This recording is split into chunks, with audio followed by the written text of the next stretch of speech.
Alright guys, BLM here, back with a new video. And here we're going to be doing the sequel video to my predicting Jeff Probst winner ranking video. And here we're going to be doing his season rankings. So again, similar sort of approach here to what I did with my winner rankings. We'll be basing this off of interviews that he's done over the years, whether that be interviews he's done before season, after season.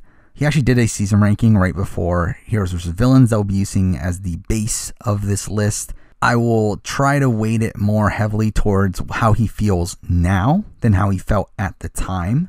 And there's certain seasons that I don't really have that good of a grasp on how he feels about those seasons. But again, I'm going to try my best to predict his season ranking here. So let's just get started with number 40. At number 40, the worst season of the show for Jeff Probst, I think it's pretty clear that it's Survivor Thailand.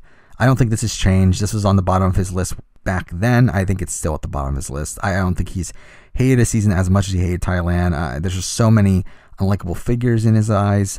And with also Brian Heidick being someone that he doesn't like winning the season, I think that does leave a pretty negative mark on that season as a whole. I just don't see anything positive for Jeff Probst coming from Thailand, so I do feel like Thailand's easily the bottom of the list for him. Now, number 39 is a season that I remember Jeff Probst actually hated at the time. Even at the time that the season aired, he did interviews talking about how he didn't like this season, and that is Survivor One World.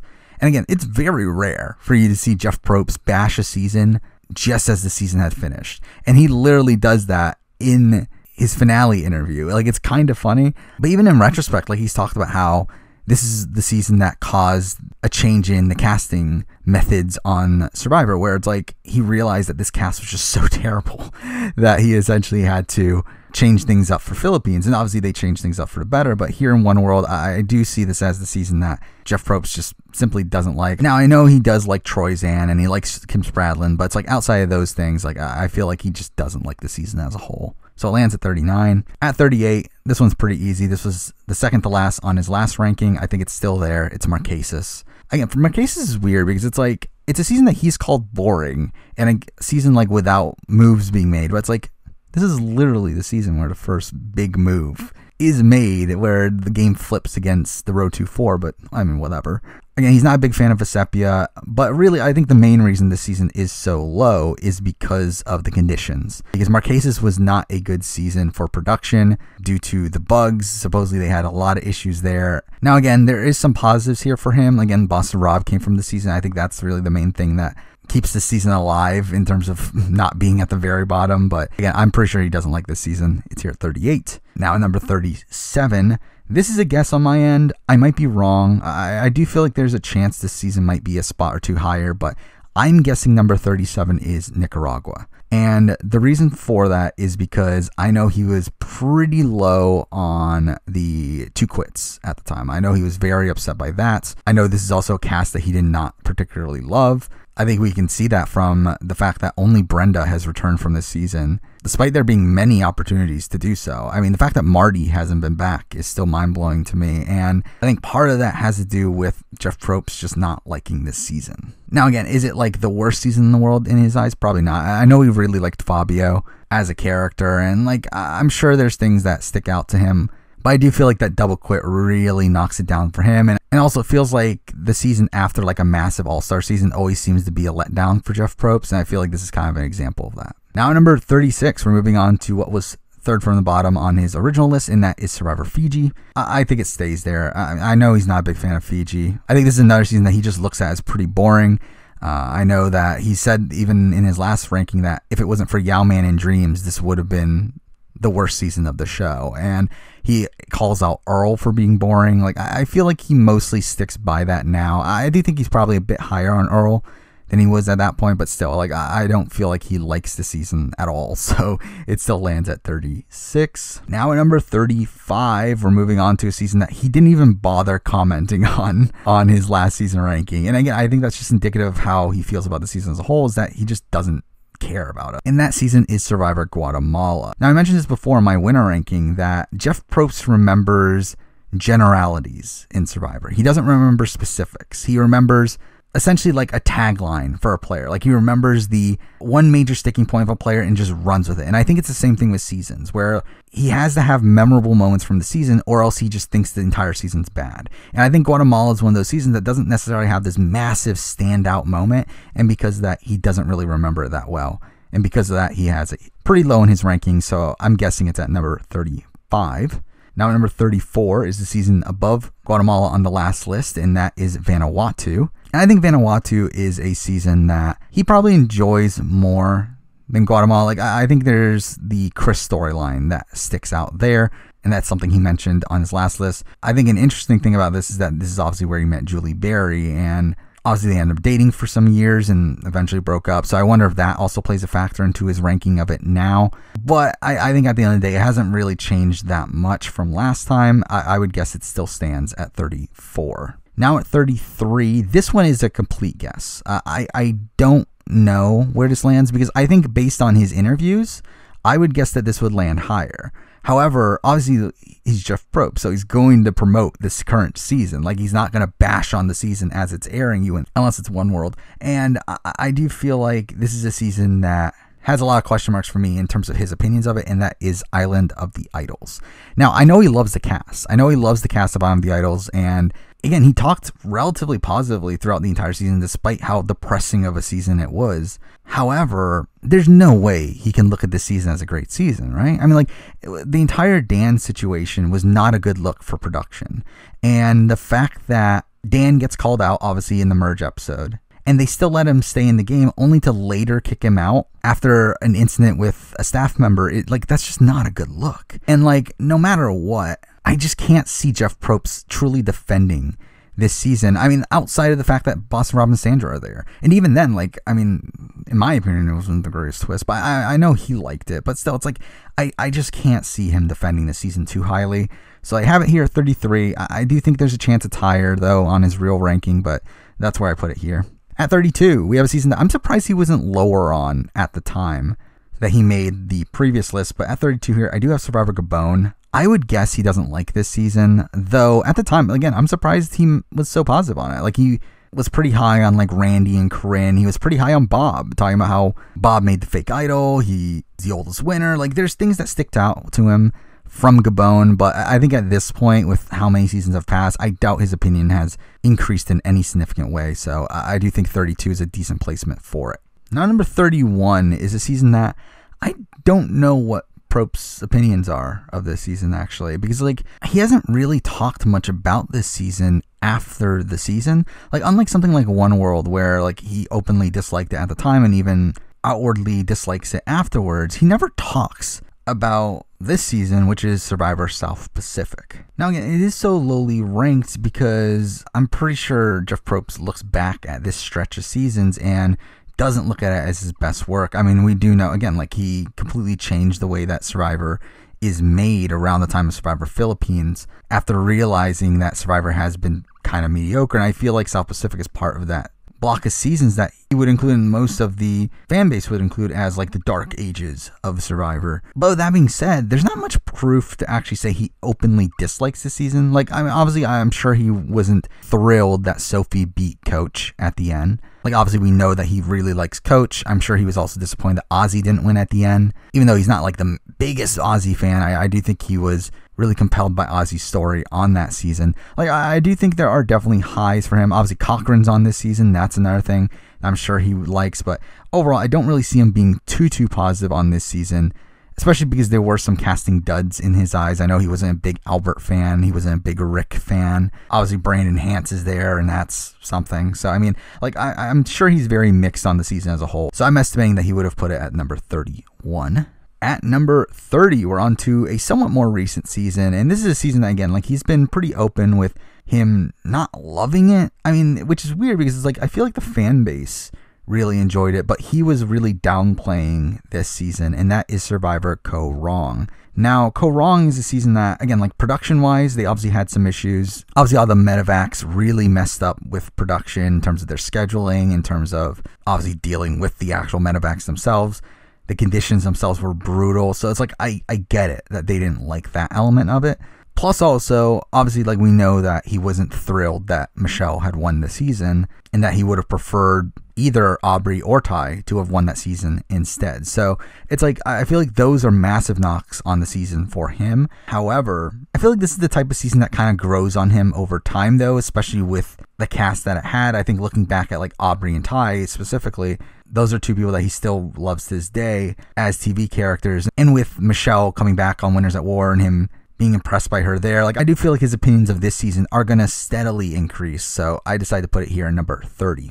Now, number 29, we're on to a season very similar. Another season that he really openly did not like at the time. I think now his opinions of it have increased, I would guess, and that is San Juan del Sur. San Juan del Sur is essentially the same thing as Korong, but without the medevacs, and also having some of the biggest names in the history of the show coming from it, in Natalie Anderson, Jeremy Collins, and Kelly Wentworth. Like, I feel like the returns of those three players will really bolster this season in his eyes. Obviously, Jeremy has come back twice since then for Winner of Cambodia, one of his favorite seasons, spoiler, and also Winners at War, another one of his favorite seasons. Obviously, Natalie, Winners at War. Kelly Wentworth, he obviously loves as well. So, I mean, like, San Juan del Sur is a season that is going to go up in his mind since then, because, like, at the time, he did not like this season. He did not like the cast. He did not like how the season played out. He was upset at the Missy and John contingent that was, like, willing to throw that reward challenge at Missy. Like, he was very upset at a lot of things within this season. But I do feel like it's a season that is going to grow on him over time, so I decided to put it here at number 29. Now, number 28 is a season that, again, this is back to the previous list, and this is a season that, from what I gauge, I don't think Probst loves, but he doesn't, like, well, outright dislike it either, and that is Survivor Panama. Now, I think this is a season that, if I were to guess, I would say that if it wasn't for Suri, Terry, possibly Shane, I think he would outright dislike this season. I think Suri in particular, I think, is the main reason why he wouldn't have this as a bottom tier season.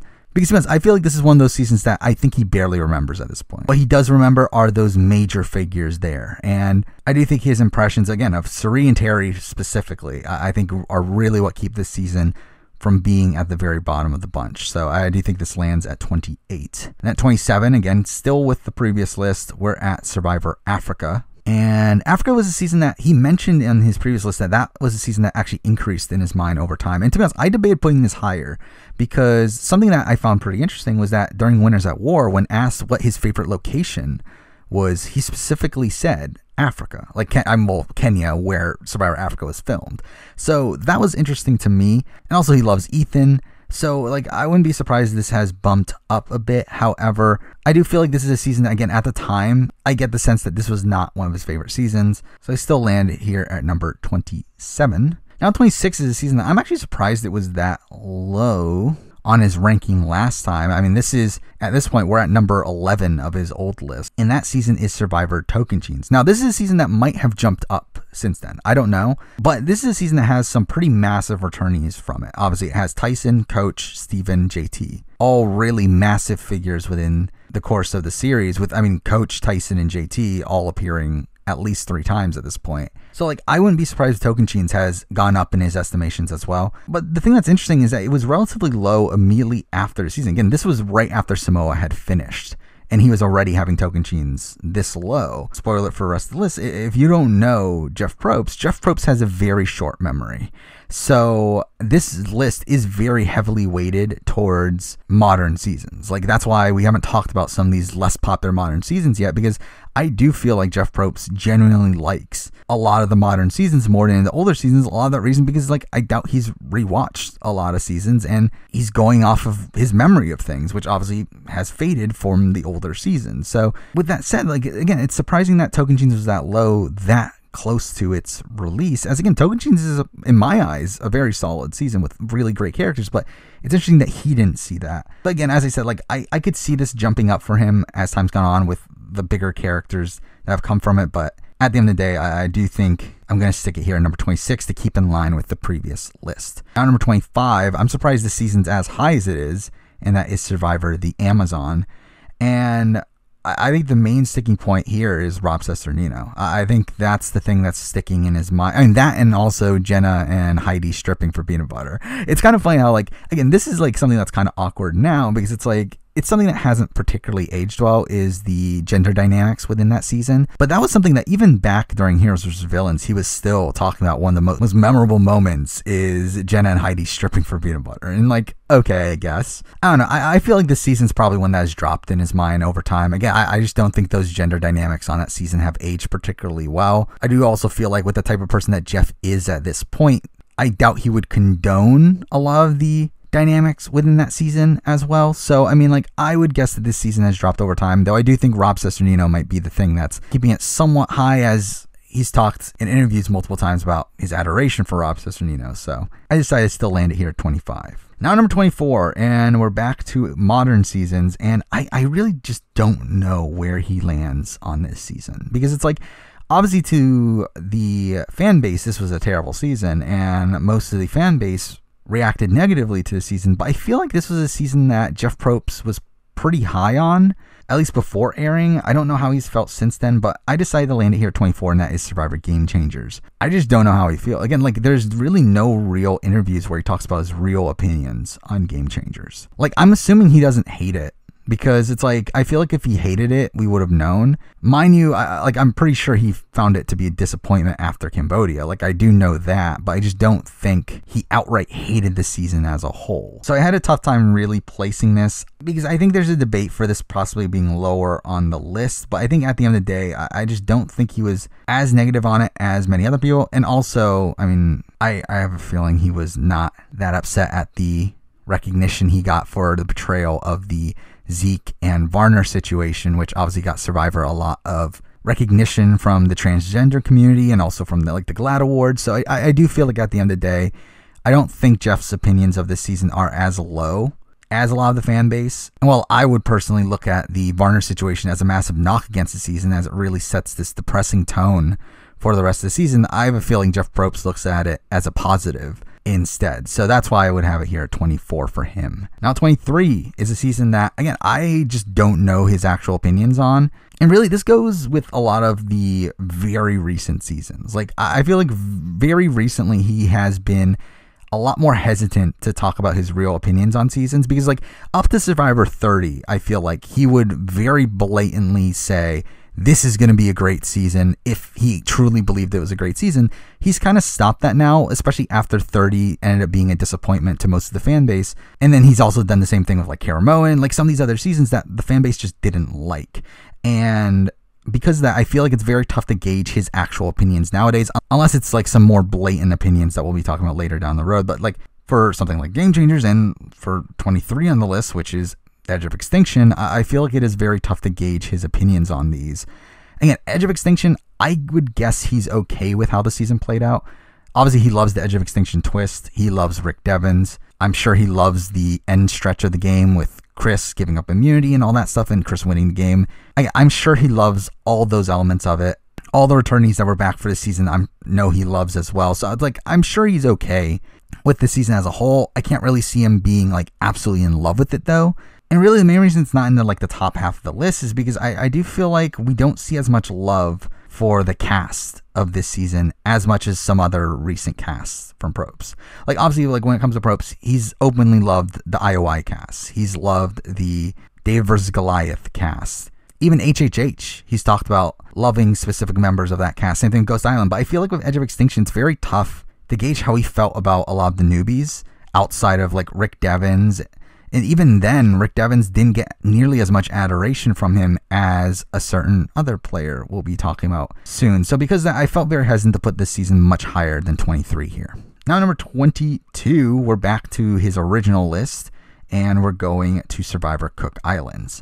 Now, I was actually surprised Cook Islands was this high. Now, this is the thing. Like, I think he looks at Cook Islands in the way that a lot of the fan base looks at Cook Islands, which is not the way I look at Cook Islands, but is the way that like a lot of people do. And that's in the fact that it had some great returnees that stem from it in Ozzy, Parvati, Penner, obviously now Yule. Candace is okay. So like I'm sure that's what he's looking at. Plus also I know he loved the underdog story of the I-24. And that's really what's keeping the season high. But I do think something that he would probably acknowledge as well, though, is that this cast wasn't the strongest as a whole. I think there's definitely people on this season that he just very much did not like. And like even in his cast, if you watch his cast assessments for some of the seasons around this era, like he very openly doesn't like a lot of the people on this cast. So I think that's also a factor here. So mixing those things together, I decided 22 is probably a solid spot for it, especially when, again, I think he is a lot more weighted towards recent seasons. Now, number 21, again, this is sticking in line with his previous list. We do have the Australian Outback.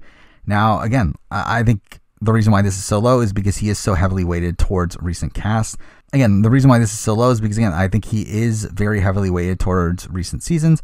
But also, the thing I found interesting about this is that when reading through why he had Australian Outback where he did, which was number 8 on the previous list, the reasons were for Colby and Jerry. And mind you, this is obviously before Heroes vs. Villains, so he could have been hyping them up.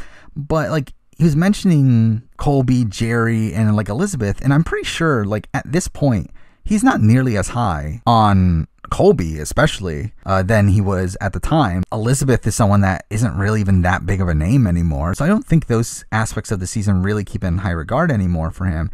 And also, you have Scoopin coming from this season, and you have Varner coming from this season, two pretty problematic figures at this point. Now, at the end of the day, this is still the second season of the show. I'm sure he still has some nostalgia for it because of that. And also, like, even though I think he's much lower on Colby than he was at the time, I mean, I don't think he's completely down on Colby as the first, like, hero for the show. So, I mean, like, I do think he still likes the season as a whole, but I think, again, I think it is going to be heavily weighted towards more modern seasons. So, Australian Outback lands at 21. Now, number 20, and this is a season I consider dropping significantly, but I decided, you know what, let's just keep in line of his old list because that's the most solid proof we have. And the season I'm talking about is Survivor All-Stars. Now, this is the thing about All-Stars, that at the time he talked about how his opinion of that season had just recently increased. And I think a lot of that has to do with the fact that they obviously did Heroes vs. Villains. That was a massive success. That was the previous All-Star season. So I think his opinion of it increased at the time. I think now that time has gone on, I would guess his opinion has dropped significantly, especially because of the Sue situation, plus also just the really like negative tone of the season. Now, obviously, he loves Boston Rob, and I'm sure Boston Rob's run there is something that keeps the season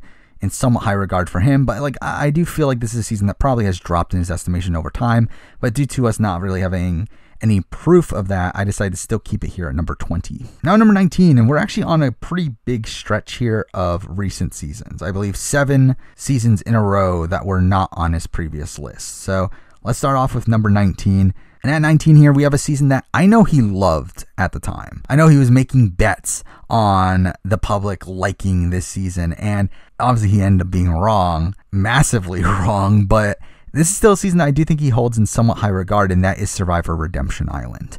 Now, obviously, we know Jeff Probst loves Redemption Island. We know Jeff Probst loves Boston Rob. I think those are the two main things about the season he adores. And there was a consideration of putting this higher on the list. The only reason it's not higher, though, is I do feel like he has heard the negativity that has come to Redemption Island as a season as a whole. And I feel like because that he himself has probably soured on the season as time has gone on, which is something that we know happens with him. Like he talked about this with Vanuatu on his last list, that Vanuatu used to be higher for him, but then he dropped it down because of public opinion of it. And I feel like that's going to be a similar thing with Redemption Island here. Not that it's super low. Again, I think he'll still have it around where he puts All-Stars. I think it'll be around the same spot. Again, both Boston Rob dominated seasons, but I do think he has more of a positive outlook on Redemption Island than he does on All-Stars. So again, 19 here. Pretty solid placement in my opinion. Now, number 18, we're on to an even more recent season. And again, this was another big question mark for me because I know he liked this season before the season started. But again, I think this might be another one that has soured on him over time, and that is Survivor Ghost Island. Now, again, we know he loves the Ghost Island twist. We know he was super excited to bring back all of these relics from previous seasons. However, again, like we know that the season was not well received, and I do think that might have played a factor on him. Now, we know he does like this cast. I mean, he does like Wendell, Dominic, he likes Donathan, he likes Kellen. So like there are definitely things that I feel like he would point out as being really positive moments for the season, especially like having the tie at Final Tribal. Like I do feel like he does like this season as a whole, but I do feel like his opinion of it probably is slightly down from where it was before the season had started. So I do feel like he would rank it somewhere around here at number 18. And at number 17, we're moving on to another season that I think is a very similar situation where, again, like he hyped this season up so much. And I know he saw the negativity for this season. I'm pretty sure his opinion of the season has dropped because of that. And that season is Survivor Worlds Apart. And Worlds Apart is a season that, again, like he hyped this so much. It was the 30th season of the show. He was pretty let down by San Juan del Sur. And he was like talking like, don't worry, season 30 is amazing. And again, obviously was not well received. But I still think he likes certain elements of it. I still think he loves the Mike Holloway run and the win there. I mean, I think he still likes certain parts of the cast. I know at the time he really adored the cast, though. I do think there are some problematic figures there now. But overall, like I do feel like he still likes Worlds Apart as a whole. But definitely, again, lower than what he used to. I think this used to be easily a top 10 season for him. But I do think it's dropped down to somewhere around 17.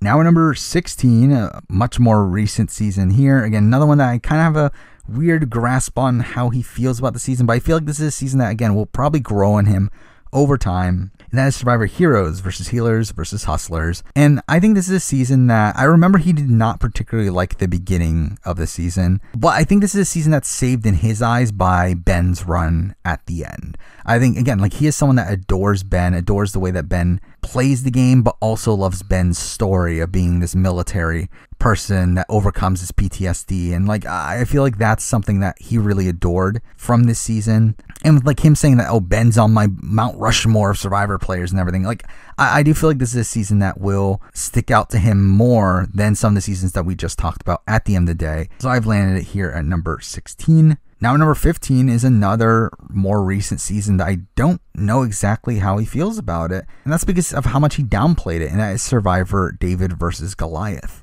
And the thing is, like, I think you would think that this is one of his favorite seasons, but then you look back at his interviews about the season, he never actually hypes this season up that much. And again, I think by this point he had learned to not hype up seasons so much, but still, it is kind of weird how like this is like almost universally looked at as one of the best modern seasons of the show. And even though he wasn't like super positive before Millennials vs. Gen X, like he's gone on since then and called it one of the best seasons ever. He hasn't done that with David versus Goliath, which I find interesting.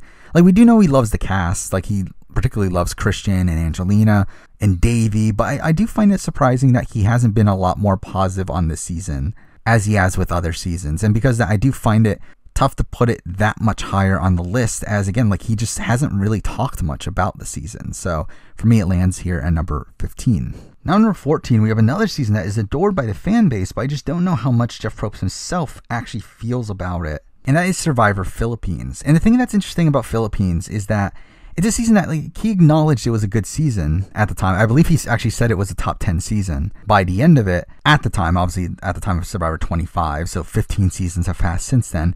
But the thing that's interesting about that is that he also said that CARAMDAN is a much better season.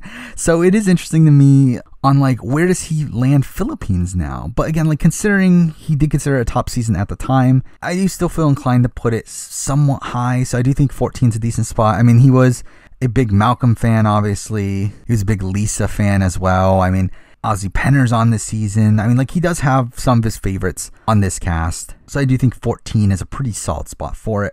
Now, number 13, we're on to another season I just don't know what to do with. I don't know his true opinions on this season, but I'm assuming that he likes it considering they did the same theme again only a year later, and that is Survivor Blood versus Water.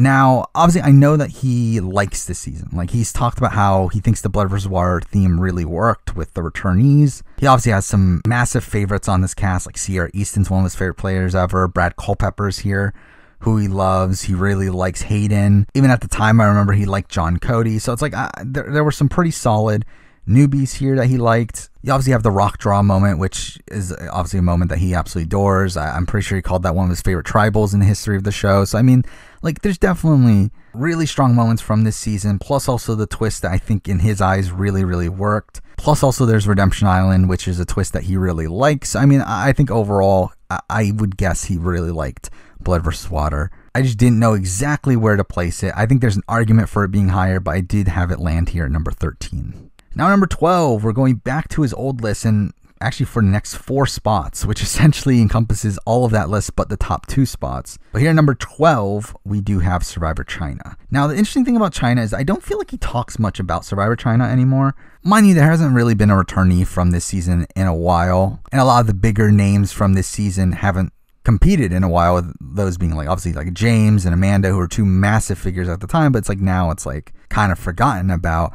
I know he was a Todd Herzog fan at the time. I don't know how well that has aged. Again, I feel like China is a season that he liked at the time. I just don't know how he feels about it now. Like, I wouldn't be surprised if he were to re-rank the seasons, if this would be back towards where I end up putting like something like the Australian Outback. Like, I wouldn't be surprised if this is a season he assesses lower nowadays than he did at the time. But I know that, again, he was a big fan of that James Blind side. I know he liked the cast as a whole. So I did feel like 12 was a solid placement here, though really it's like if it were to drop lower, I wouldn't be that surprised either. Now, number 11 is kind of a season that I feel like is similar to China in his eyes, and that is Survivor Pearl Islands. And again, I think it's a very similar thing, both like really stylized seasons, both seasons with very strong cast. I think in his eyes, Pearl Islands is obviously the more iconic one with like Rupert, Sandra, Johnny Fairplay.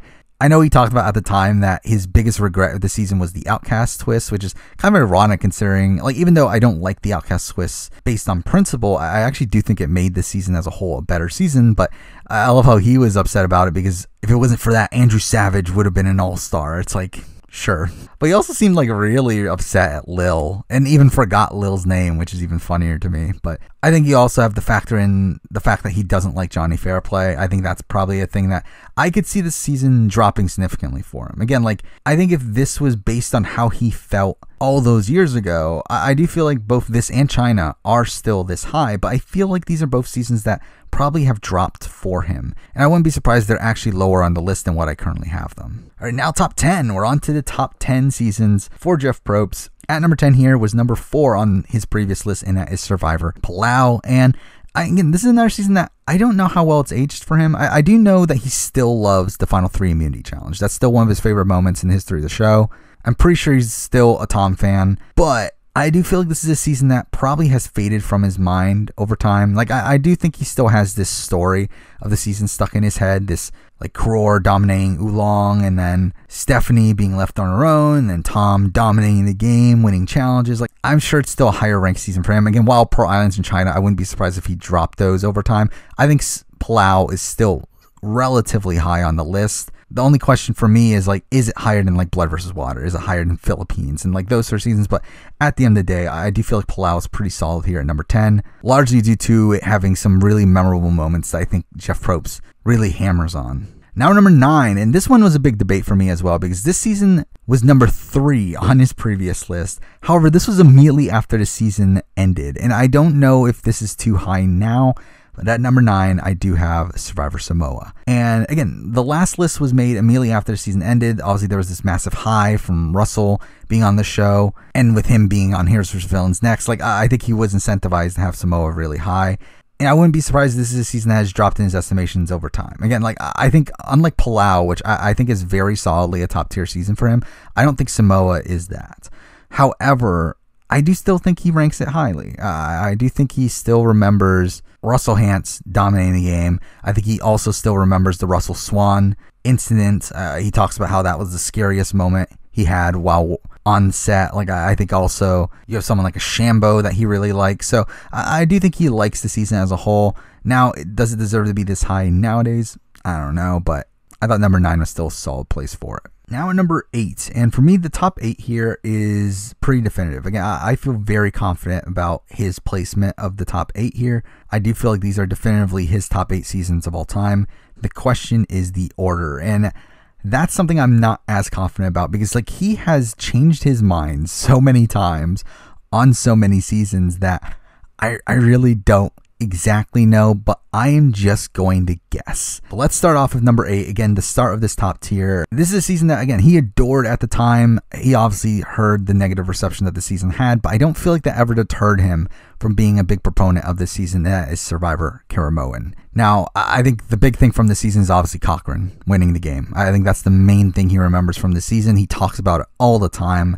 about Cochran's story, about being this weak, nerdy guy that ends up dominating a game of Survivor. Like, he talks about it all the time. And that's one of the main reasons he loves Caramoan. But also you have like people like a Malcolm and an Andrea and a Philip Shepard, who are all characters that he really, really loves as well. The reason this is at number 8 though is because out of the top 8 that I have here, this is actually the only season that he has never claimed is his favorite season of all time. Every other one of these seasons he has claimed at one point in time is his favorite season of all time. But Caramoan he has not, so that made it easy to leave it out of there at number 8 here. Now number 7. This is where it's tough. As I said, like from this point on, he's literally said all of these seasons are his favorite season at one point. However, this is the season that has been the longest since he said it is his favorite season. Plus also it was number 2 on his last ranking. So I decided to put it here at number 7, and that is Survivor Micronesia. And Micronesia is obviously a season he adores. I mean, obviously there's so many great moments from that season, from the Ozzy blindside, the Eric blindside being something that he mentions all the time. He loves the Black Widow Brigade. He loves Parvati. He loves Suri. Like, there's so many things from this season that he absolutely adores. I think the main reason it's not higher on the list, though, is because, again, it has been so long since the season. Again, he is someone that really focuses on recent seasons. Like, it's all based on his memory. Like, I don't think he rewatches seasons. I think he just goes off of what he remembers. And with Micronesia being the furthest away from his memory at this point, with the exception of one other season that we'll talk about, I do feel like Micronesia is the season of these 7 seasons that has stick to his mind the least, despite it having those legendary moments. So for me, I do think Jeff Probst would put it here at number 7. Now number 6, and this is actually a season that he has actually never technically claimed this is his favorite season of all time. He has actually only said that this is tied for my favorite season of all time with another season that we will talk about. But it is a more recent season than Micronesia, so I decided to put it a little bit higher, and that is Survivor Cagayan. Now, Cagayan's a season that I remember he downplayed this season. And then all of a sudden, like when he saw that everyone else loved Cagayan, he really jumped on board as well. Now, I do think he liked this season, but I think he was very hesitant to really reveal how much he liked the season until he realized that, yeah, this is truly a great season. And I do think he really loves it. I mean, obviously, like since Cagayan has aired, like it's had 6 returnees, all of which playing pretty massive roles in their returning seasons. Again, you have Spencer, Tasha, Wu, Cass, Sarah, and Tony. Again, Tony, a 2-time winner now. Sarah having won later down the road and also playing a massive role in another one of his favorite seasons that we'll talk about. So it's like, I do feel like overall, I think he really does see this as one of the better newbie seasons. And there's definitely a point where I do think he had this at the very top. I don't think that's exactly the case anymore, because I do think there are some seasons that came after it that have surpassed it. And also he has talked up the other season that he said was tied with this season a little bit more than this season. So at the end of the day, I did land this here at number 6. Now number 5 is the season that I think has overpassed Cagayan at the end of the day. I think it's a season that he personally looks at as a better version of Cagayan. And while I personally disagree, I do think from his perspective, this is definitely a season he looks at as a better season, and that is Millennials versus Gen X, which at the time that it finished airing, he called this the best season ever, and even retained that for a little bit afterwards. I do think he generally loves the season. I think this is actually the season that he would probably call the best newbie season of the show. I know he loves the cast. I know he thought the gameplay was next level. I mean, with the exception of a certain season we'll be talking about in a little bit, I do feel like this seemed to be the season that he really adored the strategy that went on within the season. Plus also it has a rock draw, which is obviously really great. Again, it has some of his favorite characters and people like a Zeke and a David. He really likes Adam now. So overall, I do think it's a season that has sticked out to him. The only reason it's not higher is because I do feel like more recently he's been propping up certain other seasons. So for me, it does land here at number 5. Now number 4, and we're on to the season that, as I mentioned before, was tied with Survivor Cagayan at one point in Survivor history. And I still think Jeff Probst still looks at the season pretty highly, and that is Survivor Heroes versus Villains. And I think this is one of those seasons that will always stick to Jeff Probst's mind, like no matter how much time has gone on. I mean, there's so many memorable moments and memorable figures that are on this season that I think this will always remain in the upper echelon of Survivor seasons for him. I mean, you have the Tyson move, you have the JT blindside and all that stuff. You have Russell Hantz, you have Parvati, who he's talked on many occasions about how he thinks that this was Parvati's best game and how he would have voted for Parvati if he had gotten a vote at the end. So, I mean, I think this is a season that really sticks out to his mind. The only reason it's not higher is because he has explicitly said since then that at least the next 2 seasons that we're going to be talking about are better seasons than this one. and that they are his new favorite season of all time at the time that they aired. So All Heroes vs. Villains, I think, is a season that will probably stay in the upper echelon as time goes on. I do think at the end of the day, it lands at number 4 for him at this point. Now, number 3, we're keeping on with All-Star seasons. And this is a season that, at the time that it aired, he said this was the best season ever. And as time's gone on, he has remained with this being one of his favorite seasons of all time. There was a point where he said Millennials vs. Gen X was a better season. But at the point that we're currently at, I do think he would say this season is better, and that is Survivor Cambodia. And a lot of the reason for that is I do feel like he really... One, appreciated the gameplay on this season. I mean, just like Millennials vs. Gen X, I mean, these were the 2 most strategic seasons in his eyes at the time that those seasons came out. However, I feel like Cambodia, the one thing that always sticks out to him, and the thing that he mentions all the time, is him having to map out the strategy behind the No Votes Tribal and what was going on there. And that was like a situation that he really, really loved. And I feel like that's something that's always going to stick out to his mind. Plus, also you have Kelly Wentworth's idol play, which I think he really liked. I mean, you obviously have figures within this season that he really liked. He's always talked about how he would rather do another Second Chance season than a Heroes vs. Villains season, which I think also lends credence to him enjoying this season probably more than Heroes vs. Villains. Like, I do think at the end of the day, I think Cambodia is definitely a season that is up there for him and has only been passed kind of recently. And with that said, we're moving on to number 2 on the list, which he has recently said is his favorite season of all time, which you might question why it isn't number 1, but we'll talk about when I get to number 1. But at number 2, on the season rankings for Jeff Probst, we do have Winners at War, the latest season. And I mean, he's said that this is the best season of all time. He has said that. Like, and obviously he's hyping up the season, but he's even said that after the season. Like, he has continued to say that Winners at War is his favorite season. And with him saying that, it's like, how can I put it lower than Cambodia and Heroes vs. Villains and Millennials vs. Gen X and some of these other more recent seasons that he has also said is his favorite, but now this is like the updated version of those sentiments. I mean, like, he is essentially saying Winners at War is a better season than all those seasons in his eyes. And now I think that could change as time goes on. I think definitely as time goes on, that can change. But I do think as of right now, Winners at War is his favorite season of the bunch. Again, that, like, just to accomplish what they were able to accomplish and bring back 20 winners from previous seasons and bring back the winners that they were able to bring back. Some of these people we never thought we were going to see again, in like a Parvati, a Boston Rob, an Amber, and Ethan. Like, the fact they were able to do that is incredible. And I think that's a massive accomplishment on production's end. Now, while I personally have flaws with the season as a whole, I mean, I don't think Jeff Probst does. I think Jeff Probst loves the edge of extinction. I think he loves the fire tokens. I think he loves a lot of these elements of the season that I personally did not care for. And with the season having a very satisfying outcome as well, I do feel like he has Winners at War as one of the best seasons of all time. But for me personally, I do think it is his number 2 season, not his number 1. And let's move on to number 1, which, I mean, even though he has said multiple times that other seasons are number 1, I do feel like if we were to sit down Jeff Probst, tell him rank the seasons, 1,000,000,000% he is putting this season at number 1, and that is Survivor Borneo, the first season of the show. I just don't see how he doesn't put this at number 1 when we sit him down and tell him to make a ranking. Again, like, he can say all he wants. Winners at War is his favorite season. Cambodia is his favorite season. Millennials vs. Gen X is his favorite season. But I think if you really force him to actually go ahead and rank all of them, I think he will put Borneo at number 1. He is the type of person that really relies on nostalgia and relies on, again, these ideals that he has formulated within his head that I just feel like when he looks back at Survivor Borneo, every single time he does so, I think it's just going to remind him of that's how it all started. And that's what kickstarted his career. That's what got him to where he currently is. And I feel like that's something that he can't object to. I feel like that, like, Jeff Probst is the type of person that is always going to put that personal connection over what he might genuinely think is better. I think Survivor Borneo just means so much to him that I just cannot see him not putting it at number 1, even though I think he will fully admit that there are better seasons than it.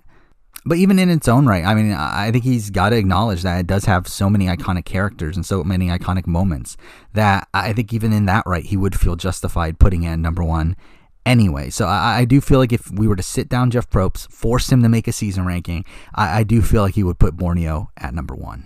And there we go. I mean, that is my prediction for Jeff Probst's season rankings. Yeah, a lot of research went into this and the winner ranking, and they took way too long to formulate the list here. But I do feel pretty confident about this one. I mean, obviously, like, I can't be 100% confident because, I mean, it's Jeff Probst's opinions. He can change them whenever he wants. But based on the interviews that we have been given and that we've seen. It's like I do feel like this is a somewhat accurate representation of his favorite seasons, especially the top 8. I feel like the top 8 100% solid. I think after that there's a lot of wonkiness there, but then I also think the bottom portion of the list is also relatively accurate. It's really those middle seasons that really at the end of the day it doesn't really matter that much, but it was still a fun exercise to do here. But for now, that's the video. Thank you for watching.